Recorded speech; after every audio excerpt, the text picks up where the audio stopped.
Welcome to Talking Mopars, episode number 67. On this episode, we have Project Car of the Week, high performance parts, listener stories, and over a year ago on episode 10, I talked about buying a modern Challenger for my 40th birthday. But as I sit here approaching 36, my mind has changed, and I'm currently shopping for something different.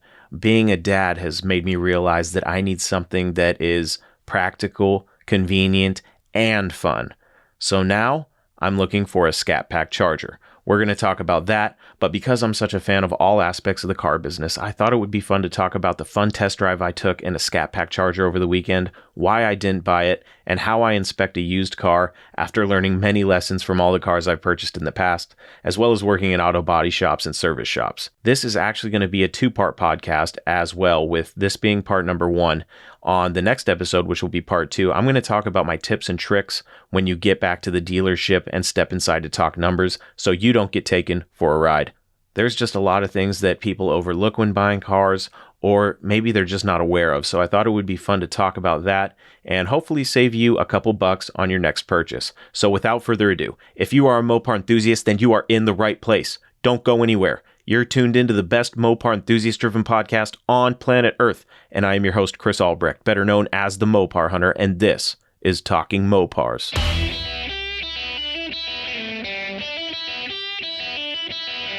You're listening to Talking Mopars with the Mopar Hunter, your direct connection to all things Mopar.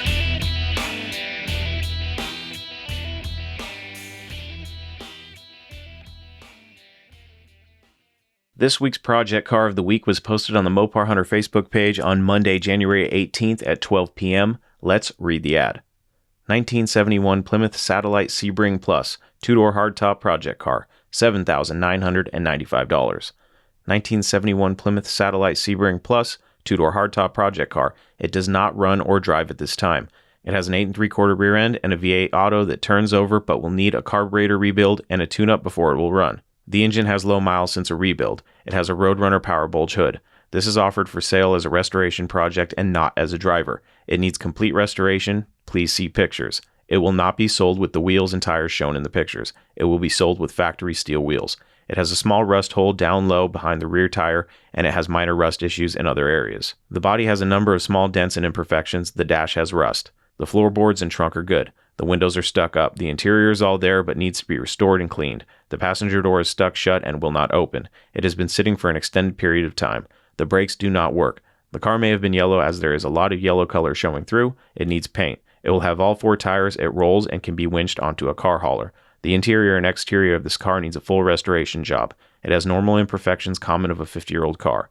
When restored, it is sure to attract attention. Any cleaning or restoration will be left up to the buyer. The pictures show the condition of this vehicle. If you have a specific concern, please ask. I will consider a trade for an excavator or skid steer. Title status is clean. All right, folks.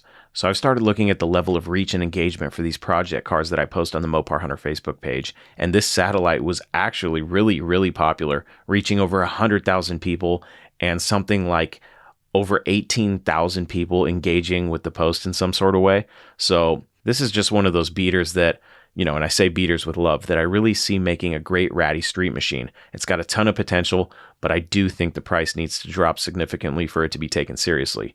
It sits really nice on staggered turbine wheels with a really nice rake, but as stated in the ad, the wheels don't come with, which is super unfortunate because they really help make the look of the car. So if it were mine, I'd have to immediately get some wheels to bring the car back to how it looks in the pictures.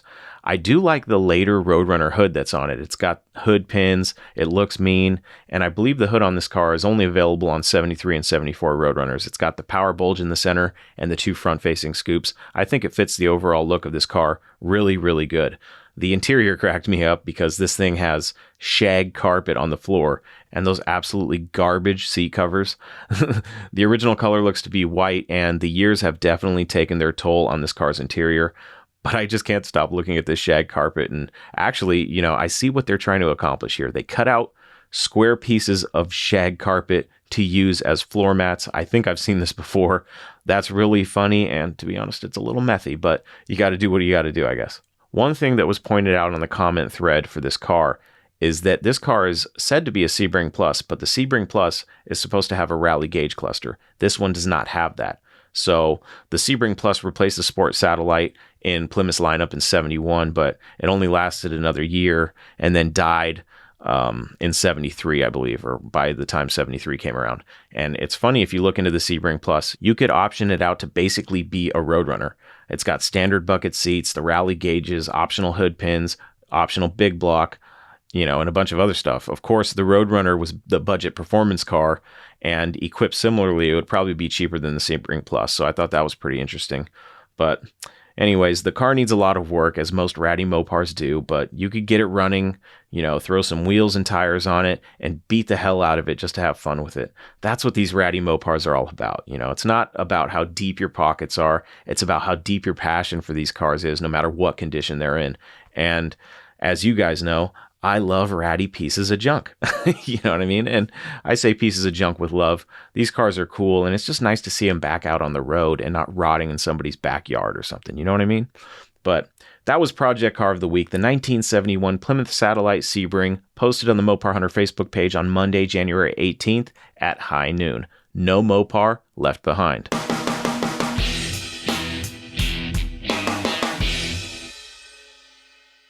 This week's high performance part belongs to the 1969.5 A12 Dodge Super Bee featured in the music video for the song First Date by Blink-182.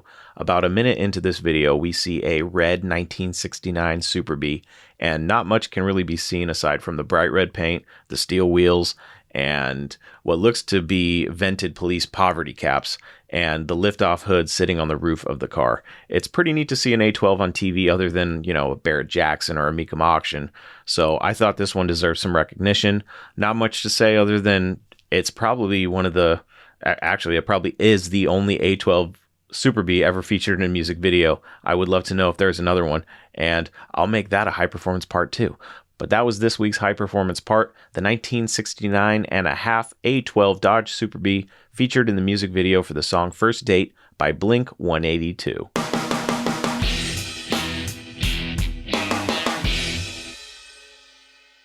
It's time once again for listener stories. This week's listener story was again more of a message, and it was sent in to us again from our buddy Tad with the Super Bee in California. Here is Tad's message. Hey, Chris, it's Tad. Hey, I was just listening to this most recent podcast about the van and just actually getting through the mid part of it, but I wanted to stop and I was going to write an email, but I just thought I'd give you a call. First of all, I almost had to reach out to you again, see if you're okay. I was a little worried I hadn't seen a podcast in a while. But anyway, really appreciating you continuing doing this, and I always enjoy listening to them.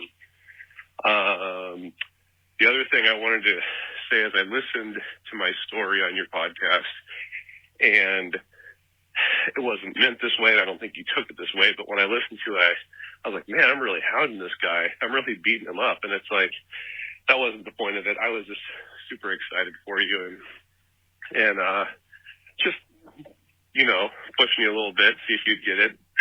But anyway, sorry to hear that it's sold.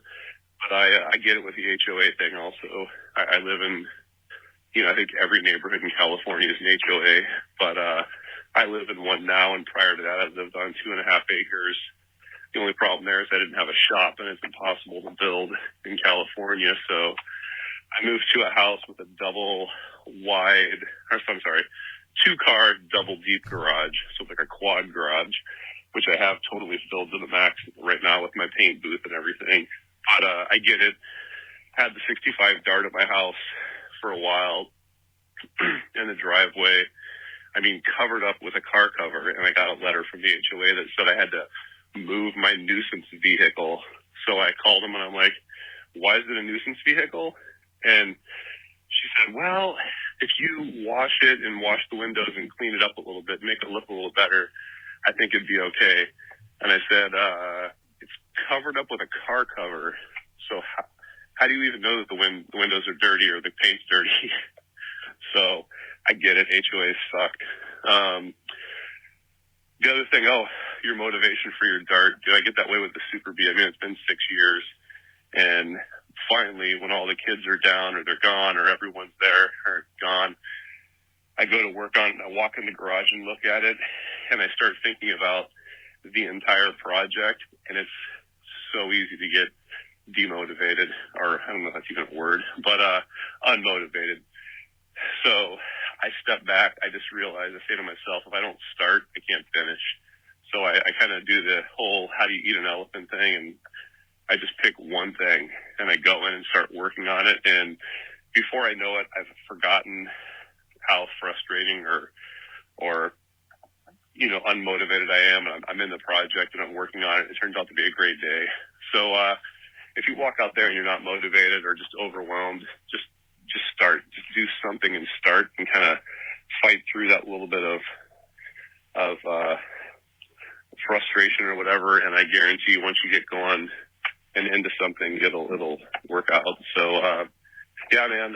Sorry if I'm winded here. I'm out walking the dog, but I think you should keep it, man. Hang on to it. It's easy to get unmotivated or frustrated or just see things sitting. But I'll tell you, now that I have the Super B painted and I have all the parts going back on, that part's exciting. And I'm also realizing how many little pieces and parts and things I still have to get and clean and put in. It's just another level of, I don't know if it's frustration, but just realizing how long it's going to take. But anyway, man, keep going. Love the podcast. Looking forward to the new year and supporting your other endeavor, the YouTube videos. So have a good January, and we'll be listening to your podcast. Thanks, man. Hey, Tad, thanks for the words of encouragement, man. And please understand that it is truly appreciated. I sit here listening to you talk, and all I can think of is, man, he's right. How am I supposed to finish something if I can't even start it? And I've started both of my projects, my truck and my Dart, but it's just getting to getting the ball rolling, especially when I have so much other stuff going on. But, that's not me complaining. That's just me being real. I'm going to get out there. I'm going to take your advice, and I'm going to go out there, and I'm just going to pick one thing on my truck to do and one thing on my Dart to do. And I'm going to give myself a little deadline, and I'm just going to do it. So thanks, man. I really appreciate those words. And, I recently got an email from Ross in Australia, Dodgy Ross, and he kind of beat me up a little bit. So, he beat me up so much so that I wasn't too sure that I even wanted to share it with everyone here on the podcast, just because I'm like, I don't know if anyone wants to hear that. But his email basically pointed out some of my own faults as far as my own projects go. And he was questioning how long people would continue to listen to the show if I'm always talking about what I wish I was doing and, what I wish I had done and things like that. And he questioned my content. And if I'm being honest here, it stung a little. When somebody attacks your work like that, and I don't think he meant it as an attack. He meant it as some honest criticism, and I appreciate that. So Ross, don't think that I'm throwing shade at you right now. But the point I'd like to make is, on one hand, he's absolutely right with what he said. And on the other hand, I have to defend myself. I'm overwhelmed, and it's clear with how it has affected my scheduling lately. So first and foremost, Tad, to you and everyone else who is a loyal listener to this show, Ross, I thank you guys all for your patience and consideration while I get back on track here and, start cranking away on my projects and start getting back on track with this podcast. It's just not easy to juggle, being a content creator and having projects, and being a dad, and these aren't excuses. This is just my reality. But I know that the way to mitigate some of my frustrations is to combine the two. So I'm now working out a plan for how I'm going to be able to incorporate my projects into video content and bonus podcasts. So hopefully in doing that, I'll be able to hold myself accountable for what I'm able to get done every week from here moving forward. But I do want to say to people that may be tired of hearing me talk about my plans and the things that I'm working out, not only, in my head, but publicly here on the show, I've always wanted to keep this podcast real and stay true to myself, even if I'm uncomfortable admitting my own faults and weaknesses like I am here now. I guess a part of me has just always hoped that you guys would stay along for the ride and ride shotgun with me through these trials and tribulations that I go through in my personal life, as it relates to Mopars and this podcast. So to those of you who are not interested in that, I completely get it.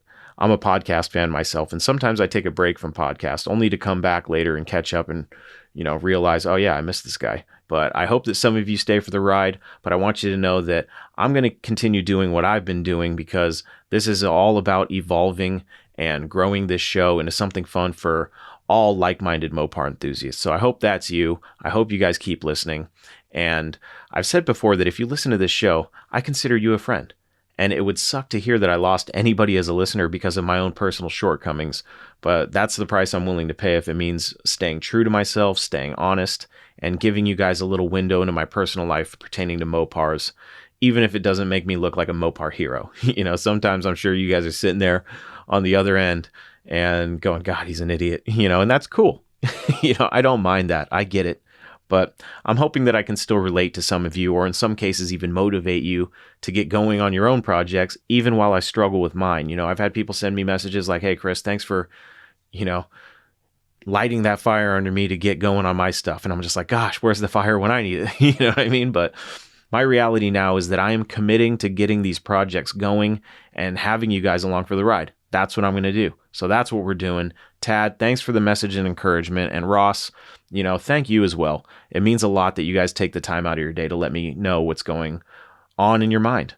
Let's be real here. Every episode, I ask you guys to send in your stories, questions, comments, complaints, suggestions, and then everything else on your Mopar addicted mind. So for me to be offended by what anyone says to me, even if it's, harsh criticism or just honest criticism, or feel bad about what you guys send me, would be a slap in your faces. So if you guys reach out to me in any type of way, I appreciate you. And I want to know how you guys are feeling about this show. So I appreciate when people reach out to me and tell me, oh, I love this show.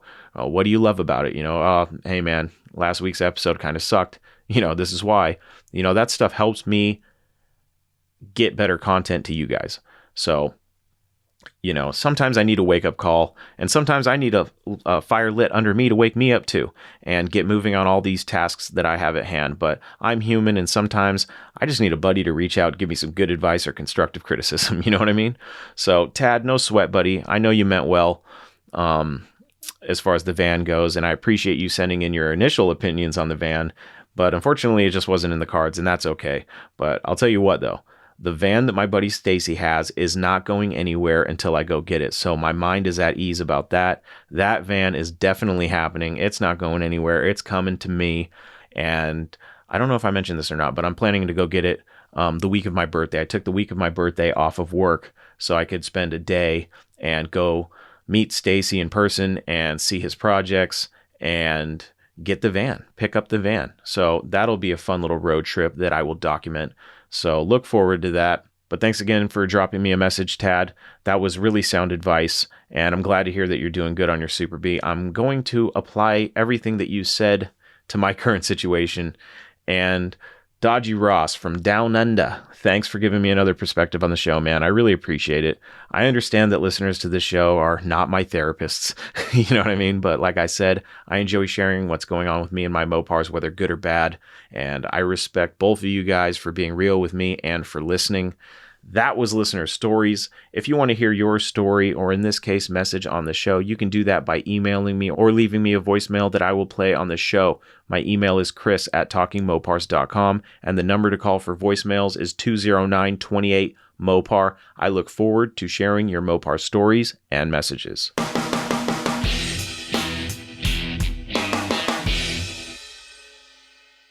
All right, folks, now that my therapy session is over, and thank you for listening.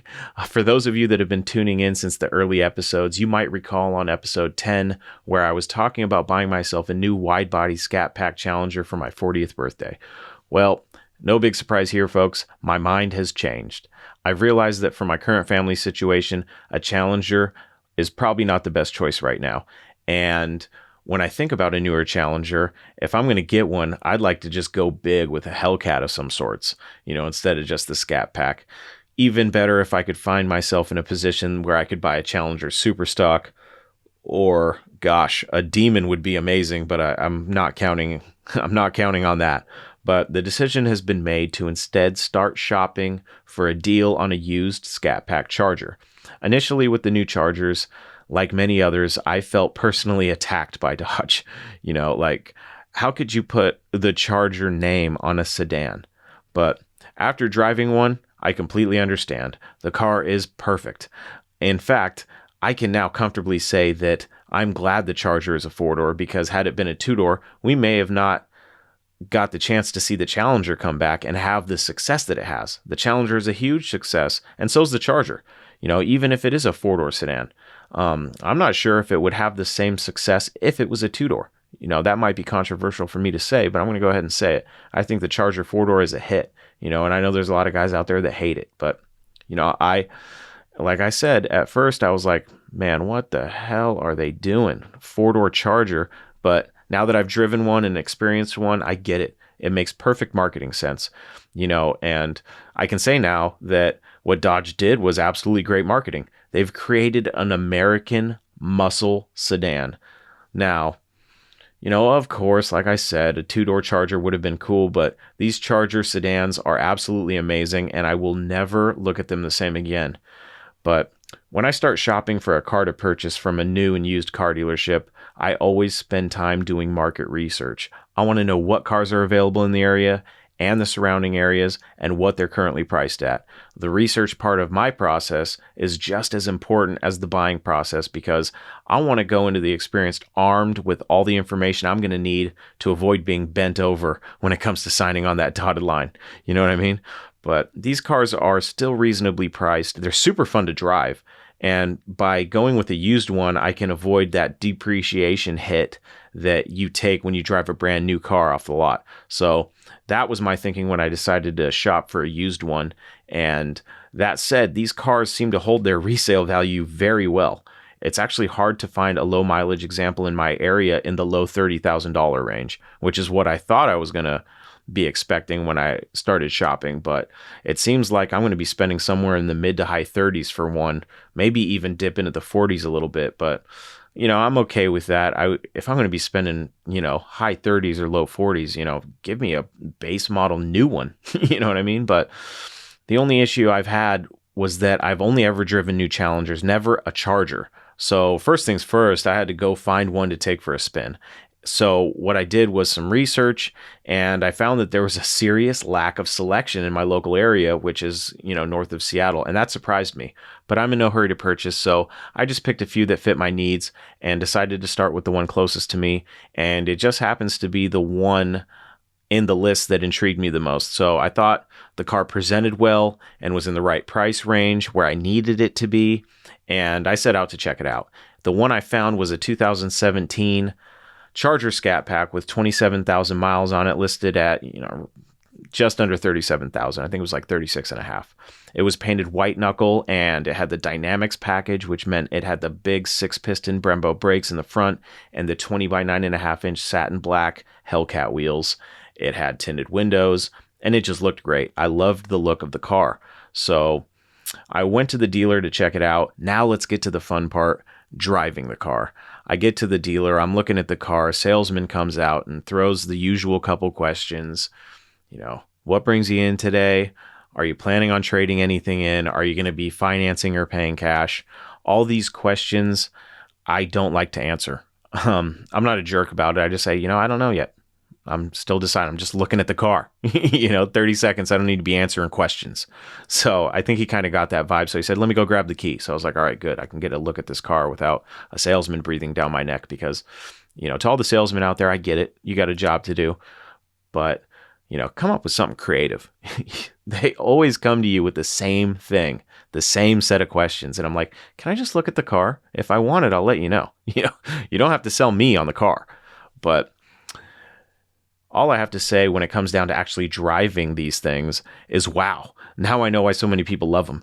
I was not expecting the car to move as well as it did, and the Challengers I've driven, they were pretty impressive for being big cars.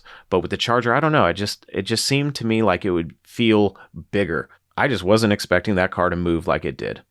That's just me being honest. And I'm not saying that I stretched the car's legs a little during the unaccompanied test drive, but I'm also not saying that I didn't. After all, who takes a car in a test drive and doesn't at least drive it the way they would if it was theirs? You know what I mean? So I'll say this. From 70 miles an hour to the moon, the car pulls like a monster, and, that's subjective. If you're talking about a Hellcat or something, it doesn't pull like a Hellcat. But for a bone stock family sedan, if that's what we want to call it, a sports sedan, a performance a performance four-door vehicle. This thing was a blast, and just when you're at 70 miles an hour and you stab the throttle, this thing throws you in your seat. At least that's what it did to me. That's what it felt like. Maybe it's just because I haven't driven something fast in a while, but this normally aspirated 485 horsepower, 6.4 liter Hemi with 475 pound-feet of torque really put a smile on my face. That thing surprised me with how manageable it was at higher speeds. The car just did not feel like a land yacht. So many people say they're, the big girls, they're heavy, whatever. For me, I thought it was very powerful and a complete blast to drive. Like I said, one quick stab of that throttle and you're slammed into the seat. It was really fun. I wasn't expecting it to be that fun, but needless to say, I was impressed and I was immediately sold. As soon as the first 5 minutes of driving this car, I was like, oh, I'm getting one of these. You know what I mean? Maybe not that particular one, but my mind was made up at that point. I'm getting a Scat Pack Charger at least. They're just so fun to drive. But I'm sitting there driving this thing and I'm just smiling and I'm thinking to myself, you mean to tell me that I can have a family car and a performance car at the same time? Boy, that's having my cake and eating it too. And it makes my stomach hurt so good. But I'm taking this car for a spin and I decide to drive it home, to see how it looks in my driveway and to also get a good look at the car without a salesman breathing down my neck, trying to get me inside to talk numbers. Cause that's what they do. They'll ask you those first introductory questions and then they'll let you take it for a spin. And then as soon as you get back, they're going to get you inside the dealership because then they have you, they got control of the situation. I like to say, yeah, in a minute. You know what I mean? I like to keep looking at the car just to make sure, before I go in there and see any numbers, I want to make sure that it's something that I really want to commit to because I don't want to waste somebody's time and I don't want to waste my own time. So before I even step foot in that dealership, which part of me loves the car buying process and part of me hates it. The part of me that hates it is like, just go away and let me look at the car. If I want to buy it, I will walk in there and find you. You know what I mean? And the other part of me is like, okay, I like the car. Let's go see where the numbers are at so that, I know if I can just walk out now. You know what I mean? Or if I should stay and maybe we can work a deal. But when I get this thing to my house, the first thing I do is I pop the hood, open the trunk and the doors, and I just start looking at the thing. Like I said, it was a 2017 with only 27,000 miles on it. So, I'm expecting it to be clean. I'm expecting it to be good, but I just wanted to do my due diligence because, you want to get as good of a look at the car as you can. And unfortunately, this was nighttime, so that's a horrible time to buy a car. So I brought it home because I have a little bit better lighting. And to be honest, if I'm being 100% honest, I wasn't planning on buying that car that night. Even if the deal looked good, I from now on, I'm trying to sleep on these things. I'd like to sleep on the deals before I just sign away. And if the car gets sold, the car gets sold. There's a million Scat Pack Chargers out there. But I just want to do my due diligence. So this is how I do a basic inspection on a car, whether it be used or even new ones. You never know. Some new cars, if you've got a lineup of 10 cars and you just grab one and you're like, okay, I'll take that one. And you start looking at it, take a good look at it. You never know. Maybe it was getting pulled off the trailer and, something happened underneath it. You just take a look at the car.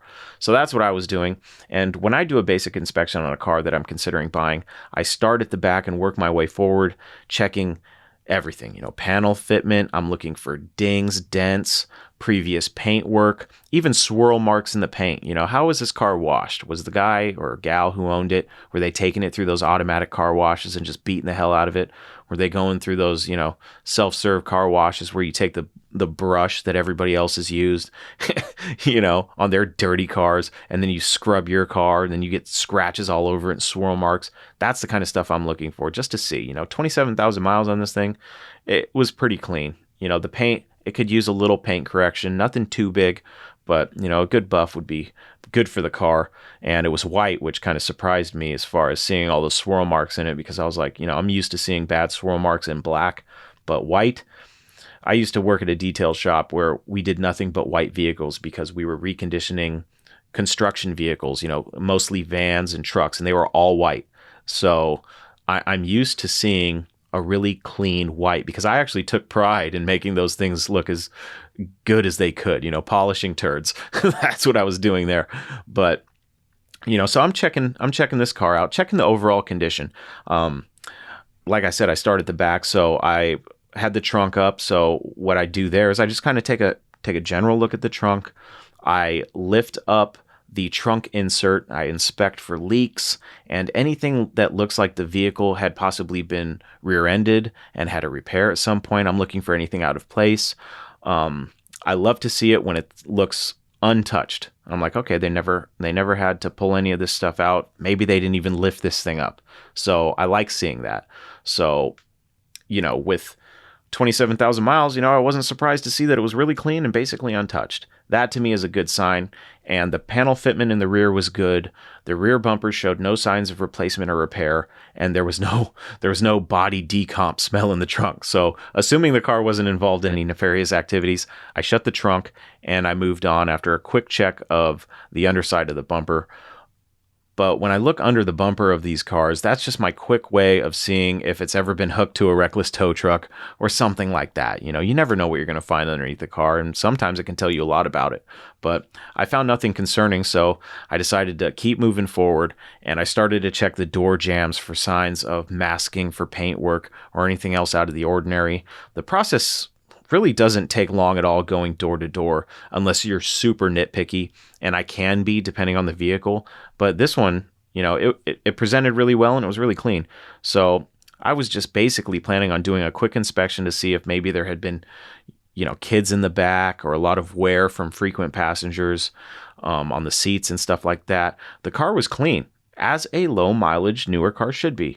The front part of the interior was in good shape too, with basically no significant wear to the driver's seat, which is nice because, some people are just reckless when they get in and out of cars and they wear that side bolster getting in and out of the car all the time. They wear it down and that part of the seat always looks like crap after a few months. So it was nice to see that this one was in pretty decent shape.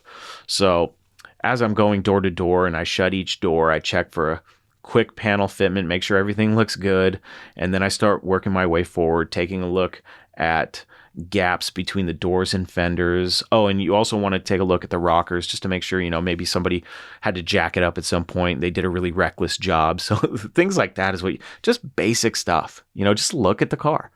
But everything looked good. The gaps between the doors and the fenders looked good, and I had already popped the hood, so with the hood open, I started taking a look in the engine bay, and one thing I like to check is the bolts that attach the hood and the fenders.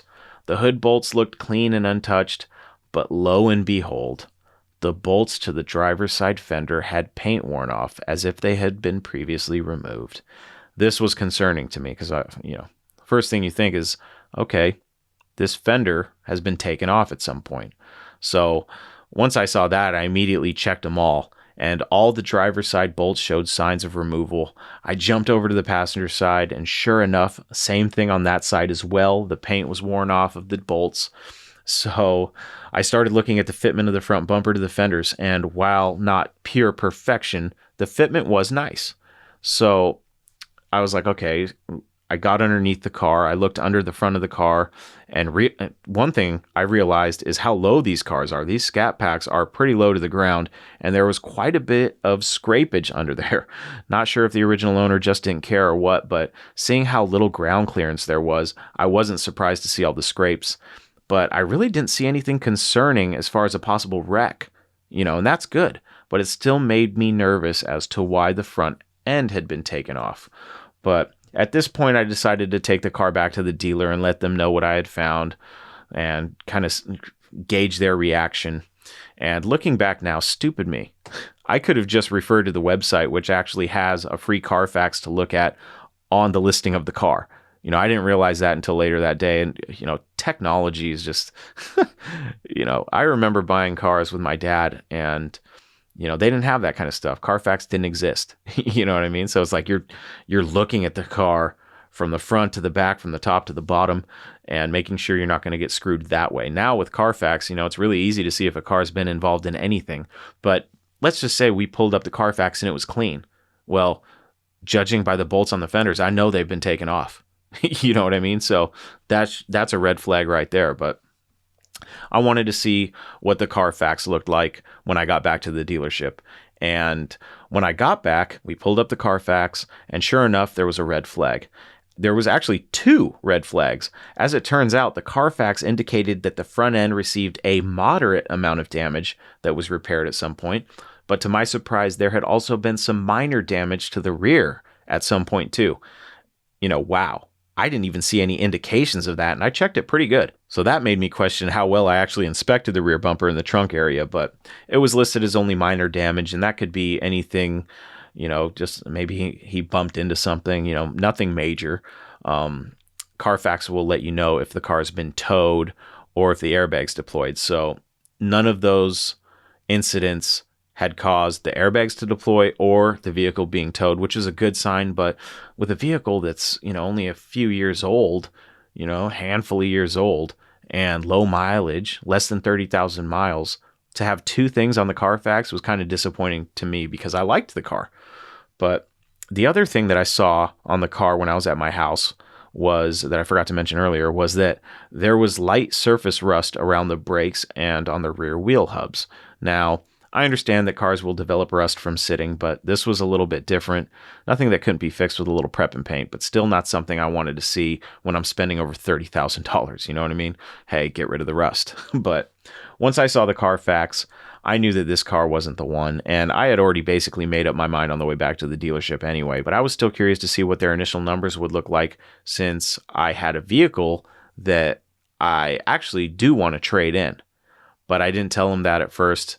And I told them when I got back, because I was like, look, I'm not buying this car. I need to see what they would give me for my truck anyway, so I can kind of judge where I'm at from an actual Dodge dealership.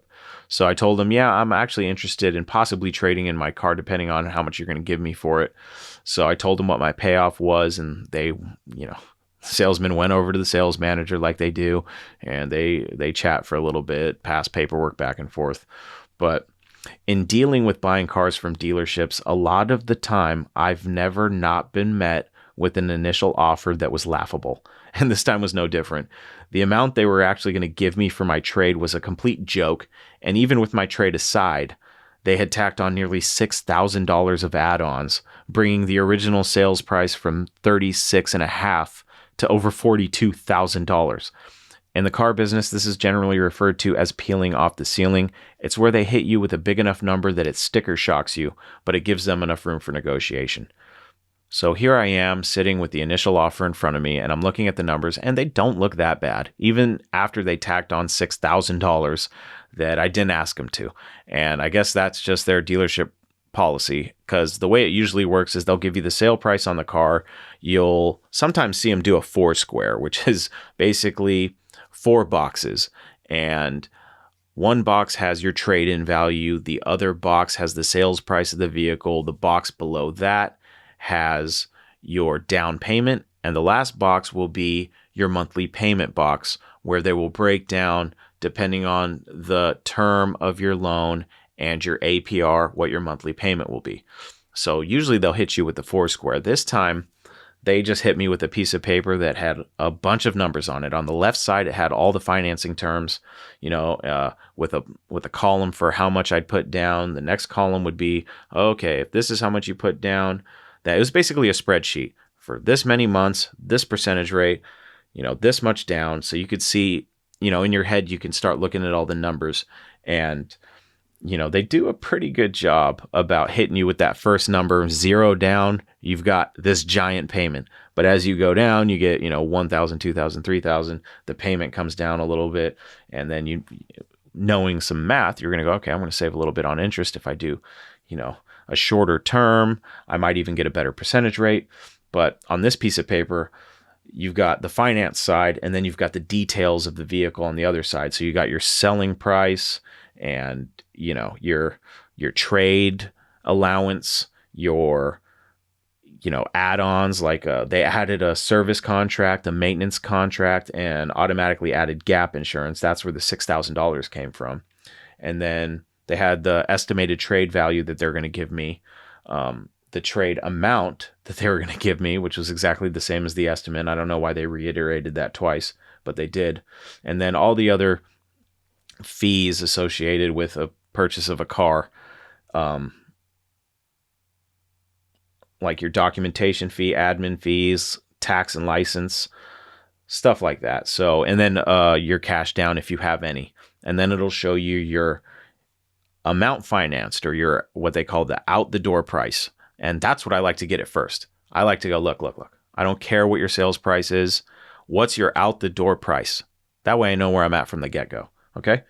So here I am sitting with this initial offer in front of me, and I'm looking at these numbers.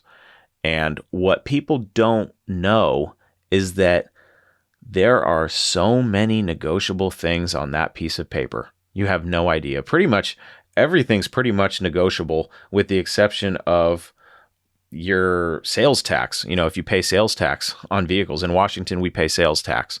So that's the only thing that's really not negotiable, but you can get that number to come down by negotiating everything else. You know what I mean?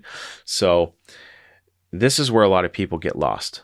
They get lost in the numbers. And in the instance, if you have a 4 square in front of your face, you know, they're going to focus you in on your monthly payment and your down payment, because they're going to want to get some cash, and they're going to want to make you feel at ease, you know, and say, hey, for 84 months at, you know, 7.99%, you know, your monthly payment's going to be $750 a month. And you're going to get sticker shocked and go, whoa, $750 a month? Are you out of your damn mind? But then they're going to show you, you know, oh, but if you put down $7,000, that payment will go down.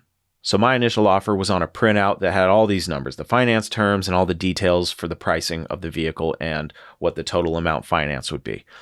So with the 4 square, they're going to try to keep your attention on the 2 squares at the bottom, which are usually down payment and your monthly payments.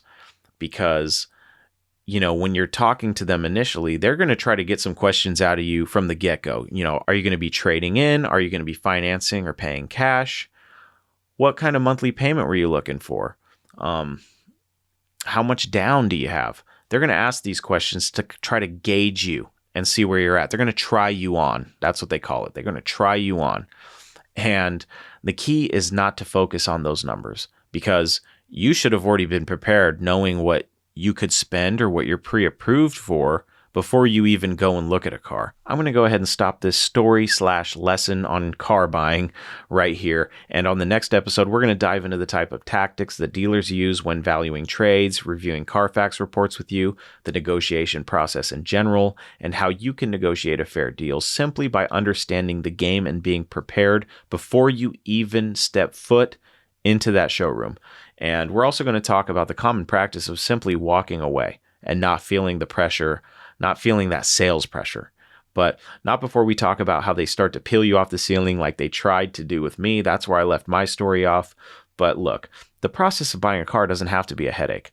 But I promise you that chances are, in some of the deals or all of the deals that you've made in the past, somewhere within all that paperwork or within those 4 squares, you are leaving money on the table, and we can't be having that, folks. We want to squeeze as much money out of them as they try to squeeze out of us. And the only reason I know some of this stuff is because I've been screwed in the past. And I have people in the car business that I know, and I learn things along the way. I hear these terms and I hear these tactics, and you know, you go to any car dealership and you just go into the showroom and you look at the cars, and you can probably hear a bunch of car deals going on. It is the same thing at each one of those tables. It's kind of funny. Every time I've gone to a dealership and looked at a car, it's always the same set of questions and the same process. And that's why I feel confident in telling you guys this kind of stuff, so that you can use it to your advantage. You know, it might not be exactly the same, but you know, when it comes down to the numbers and manipulating the numbers, it's all pretty much the same as far as negotiation. We're going to get into that on the next episode, so you don't get bent over when buying a car.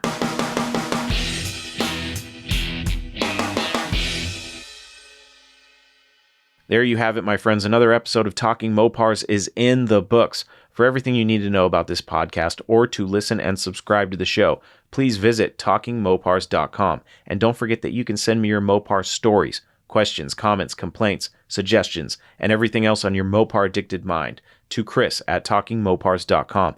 or leave me a voice message on my voicemail box at 209-28-MOPAR to hear yourself on the show. I'd like to give a couple special shout outs as we close out the show here. The first one being to my buddy Johnny Mopar, who has his own YouTube channel, which you can find by heading over to YouTube and searching for Johnny Mopar. That's JONNYMOPAR.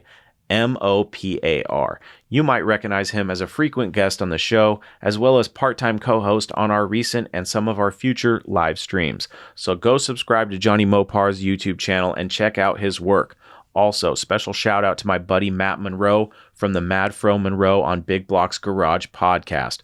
Go give that podcast a listen and be sure to check out Big Block's Garage on YouTube and social media, and be watching out for Matt on an upcoming live stream that we're going to have. Finally, a very special thanks to my friends over at HemiPages.com, Chuck and Matt McMurray, and my friend Blake over at DIYHemi.com. Both of those websites are packed full of great Mopar-related content. Be sure to bookmark them, add them to your home screens, and definitely check out their work. One last thing before we wrap it up here. There are a couple of ways that you can help support what I do here on Talking Mopars and the Mopar Hunter too. The first way is by jumping over to the website, TalkingMopars.com, and checking out the Talking Mopars merchandise shop. There you're going to find all the current Talking Mopars merchandise, so go give the merch shop a little look-see and possibly grab yourself or even someone you know something cool. The second way to help support the show and my work is by going to the Mopar Hunter Facebook page and becoming a supporter. For only $4.99 a month, which breaks down to like $1.25 a week or around 17 cents per day, you will get exclusive access to supporter-only content that is coming soon, such as bonus podcast episodes, bonus video content, bonus live streams, exclusive access to the supporters-only group, the Mopar Hunters Association, monthly giveaways, and posts of all my finds of Mopars for sale, Mopar collectibles, and Mopar parts that you will only see if you are a supporter. They are not posted publicly on the Mopar Hunter Facebook page, so consider becoming a supporter today and help me out. Being a supporter of mine is a big help in keeping this Mopar machine running and will help me to provide even better content moving forward. So thank you for your support and thank you for listening. That's it, my friends. Until we talk again, I am your host, Chris Albrecht, and that was Talking Mopars.